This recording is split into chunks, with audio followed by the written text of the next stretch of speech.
So today we're going to be doing something a bit different from what I usually do.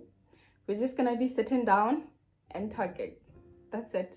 Most of the times I know that I'm up and down with my vlogs, I'm traveling, I'm showing you guys places, I'm vlogging my campus. Today I thought I'd do something a little bit different. So what we're going to be doing today is we're going to be talking about the things I wish I knew before I decided to move abroad. Guys, I feel like if I knew these things from the get-go, it would have made my transitioning into a different country very easy, much easier than I expected. So without any delays, ladies and gentlemen, let's get straight to it. Okay, so first on the list of the things I wish I knew before moving abroad. Number one, just from the get-go before I left my country, packing. I wish I knew what to pack and what not to pack. The biggest mistake I did was before I left the country, I went shopping. Like I was like, oh my God, I'm going to a different country. And I traveled in winter, like it was winter here. So I was like, oh, I need to buy like jackets and, sweatpants and whatever. And then I get here and I find that the things I bought, the jackets I bought, the jerseys I bought, they were not even warm enough for this climate. They were literally useless. Like right now, the heaviest jacket I came with from back home, it's like, I wear it now on like light days. Like when it's not like cold, it's just like okay cold, that's when I wear it.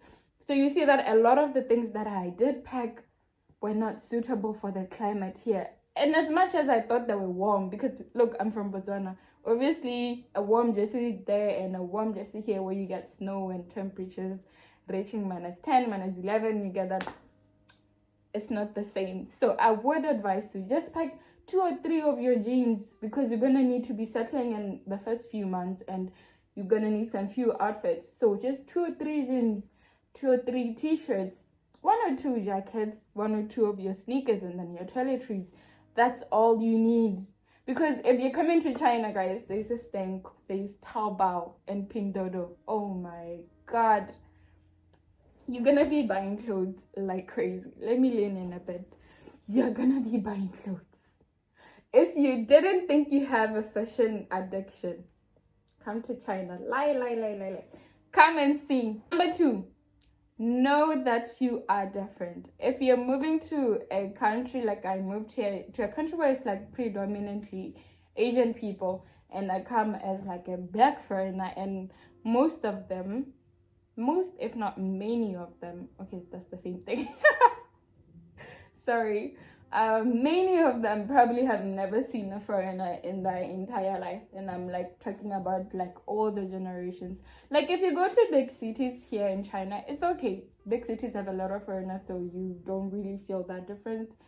But when you come to like a small city like I do, you'll just be walking in the mall and people are turning heads. Like mind you, the city I live in is like 11 million people. The population is like 11 million.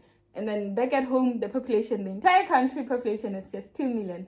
So you can just understand like how many more people there are for me. And you're just shopping and people are like taking pictures of you. Kids will either run up, want to meet you or want to hide. Like at first, I felt like very uncomfortable. And I started to be more cautious of my image, of what I wear, and I felt like that affected my mental health a bit. That's why I struggled most of the time when I was here, like the first few days when I was here. So but if you accepted that, okay, it's okay. Most of the times, because when people stare at you, when they take pictures of you, it's purely out of curiosity. I'm not saying it's right, and there's some breach of privacy to it. Imagine you're working and then people are just taking pictures of you without your consent. You don't even know what they're gonna use those pictures for, and you're just like. And sometimes if you have like braids on, you'd be like, I remember one time I was sitting on a bus and there was like this old lady behind me, and then she just like pulled my hair, and I'm like no permission whatsoever, no nothing, and she just goes. And then you'd have those ladies that will come up to you and be like, oh, and pure, and then like ask you permission, can I touch, can I see, how is it? And then that's okay. So you have to prepare yourself that most of the experiences or some of the experiences you have will be bad, some will be good.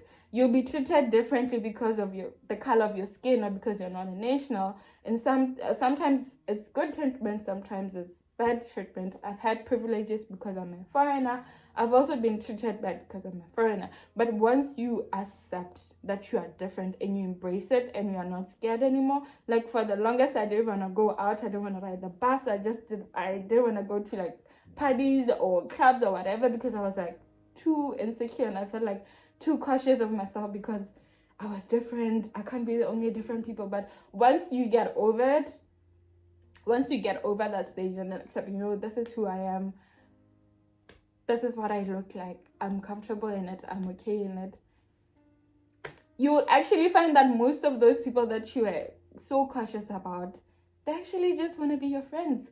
And I felt like ever since I was like, okay, I'm different, I'm over it, I'm done, I accept it, there's nothing more I can do, I made like a lot of friends because I was like, okay, you want to touch my hair? Sure, touch. You want to take a picture of me? Okay, let's pose.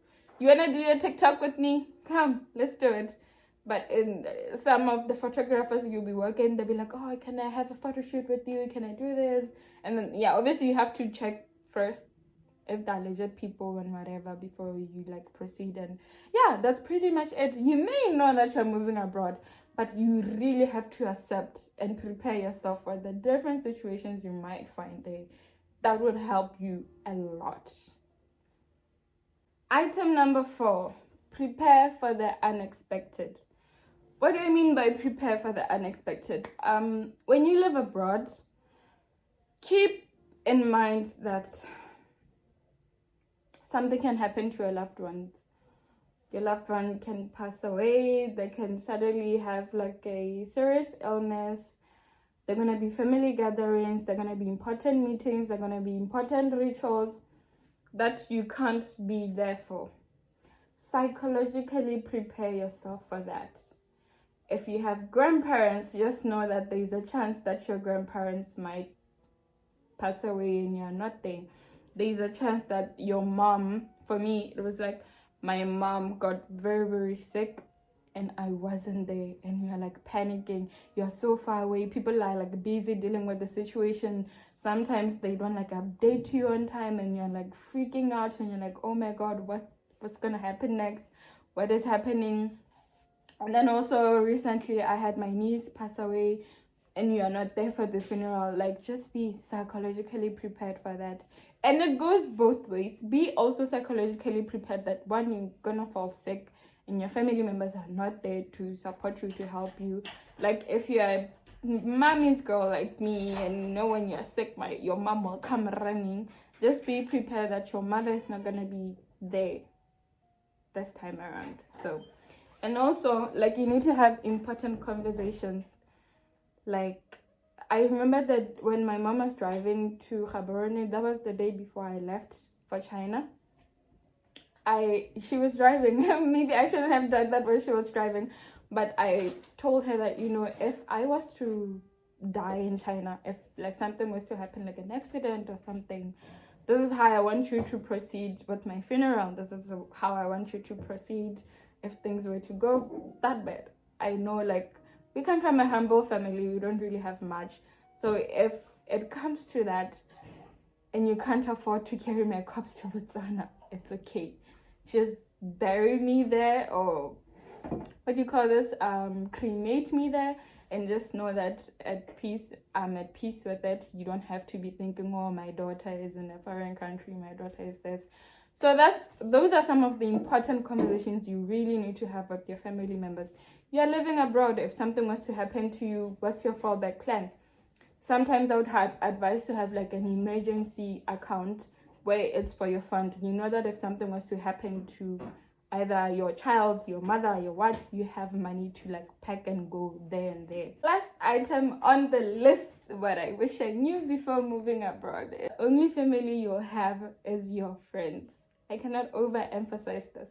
The only family you're gonna have while you're away from home is your friends. When you move to a different country, you're gonna need help. You're gonna need help settling in, figuring out the bus system, how you get on the bus, where the mall is, where you buy this, where you buy that. And if you have friends, that will help you like a lot. So I think when I first came, I was like just keeping to myself. I was just locked in, just doing my own thing. And then I figured, no, this is not working. But once I met people, once I started going out, I went to see places, I could travel around because of friends. When I was sick, they were there to help me. Also, when they're sick, they know that I'm there to help them and assist them in any way that I can. And also, like, if you're introvert or if you're socially awkward, you really have to push yourself to go out there.